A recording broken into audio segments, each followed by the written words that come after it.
I'd be willing to bet that a good number of you watching this video can make a pretty cogent argument against stacking silver. But what I'm going to talk about in this video is the biggest deterrence to silver stacking that you will ever find out there. But we'll talk about the other things too as we explore.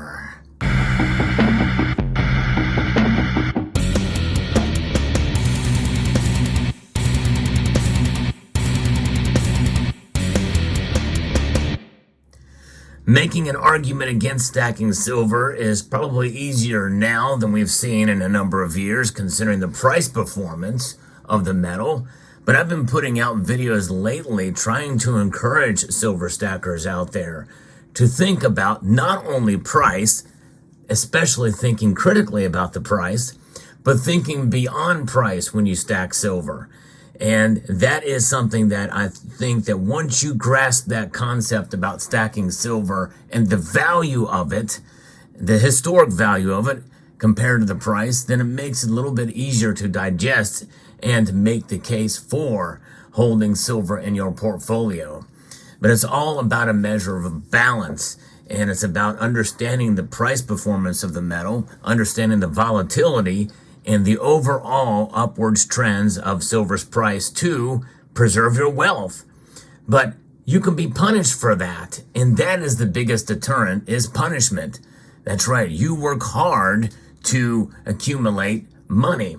That's cash, and this is a dollar bill, but this message really goes out to anybody around the world. As you see on your screen before you here, I have silver from European countries, mainly the United Kingdom, Germany, or Poland, where these germanium mint bars come from, and an Austrian Philharmonic here.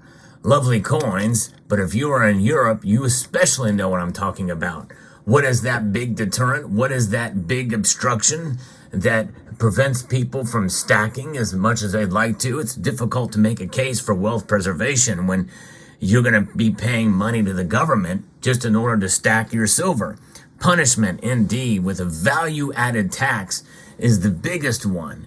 And I'm going to be quoting from an article here from Resource Capital. I think this is a Swiss publication, because I think they refer to some of the laws there in their country, but also in countries around Europe. And it talks about silver taxation,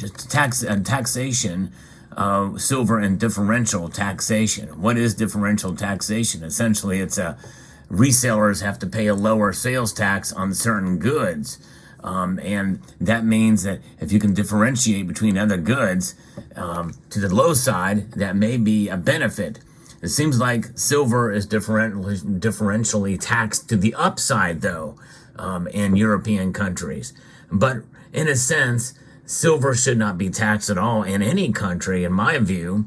We make a pretty good argument here in the United States because Article 1, Section 10 of the Constitution states that transactions should be made between gold and silver, using gold and silver. And the U.S. Mint Act of April 2nd, 1792 defined silver at a certain weight and measure. Until 2013, this article states, silver investment products in this country, Switzerland, were taxed at a reduced VAT rate. That means it was a reduced value-added tax rate compared to other things.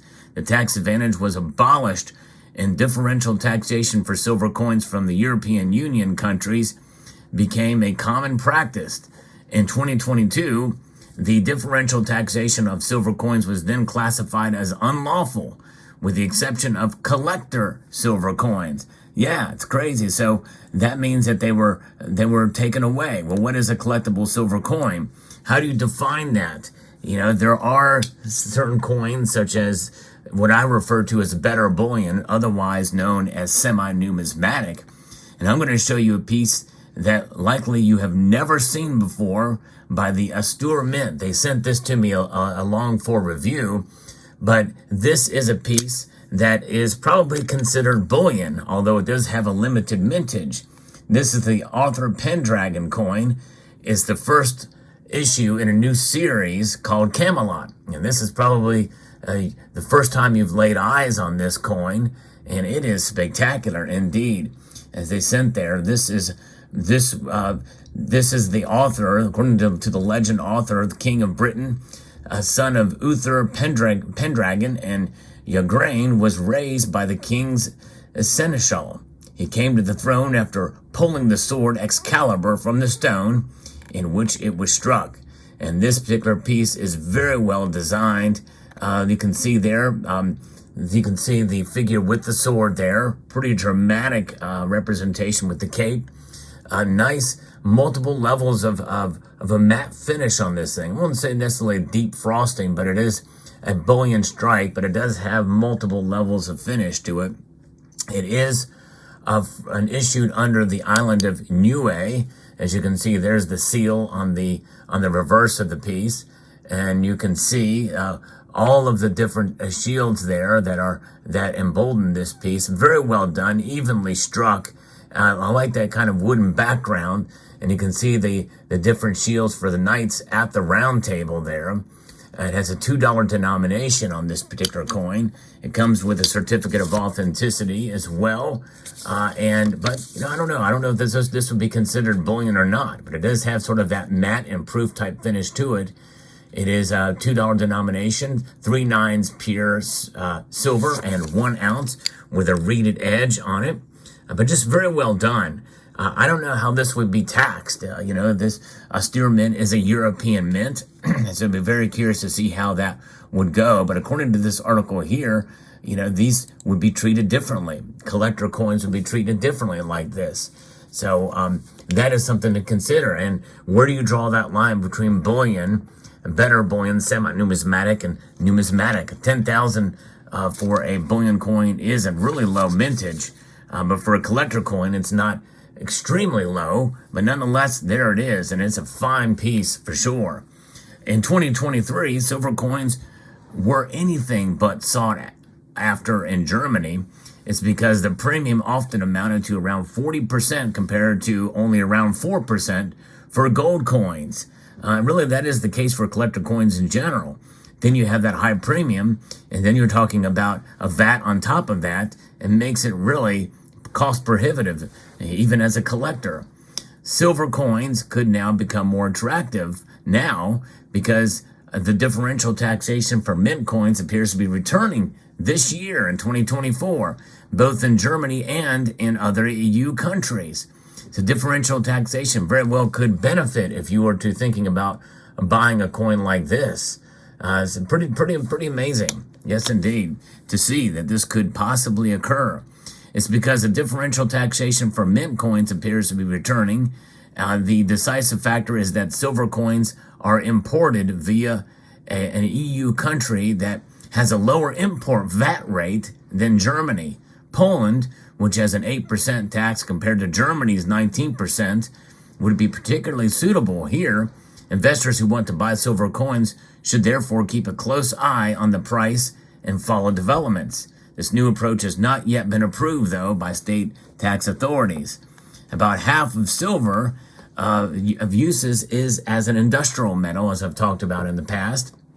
Unlike gold, economic developments in the green energy and electromobility sectors in particular should lead to an increase in demand for silver. A key word here is being should. All of it depends upon economic health of the whole world, really, when you think about it. And some analysts are saying that we may not see a recession here in this country in 2024, but who knows? Anything could happen at any particular point in time. So we'll see. But I think it's quite fascinating and intriguing to see what defines a collector piece versus a bullion piece. And I tell you what, a lot of these bullion coins, they have really a great amount of detail, and they've done a really good job. The Royal Mint with the Britannia is just spectacular, save for the milk spots. You won't have to worry about this on that. But talk about security features, this also has radial lines in it as well too, much like we see with the Royal Canadian Mint.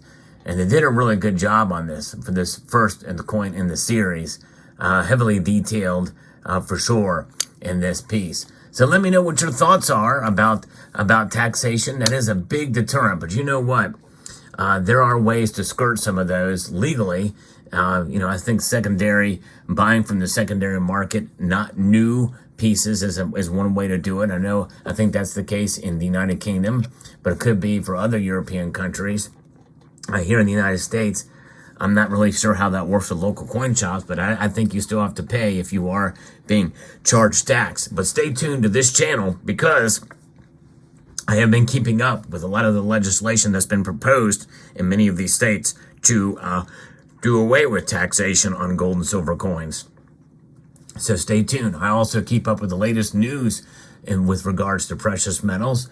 So if you enjoy content like this, I hope you will consider pressing that like button down below and subscribe to the channel if you haven't done so already. So I hope you found this video informative, insightful, and educational. Let me know what your thoughts are down in the comment section below. I would like to extend a multitude of gratitude to each and every one of you for taking the time to watch, and to encourage you to please rate, share, comment, and subscribe.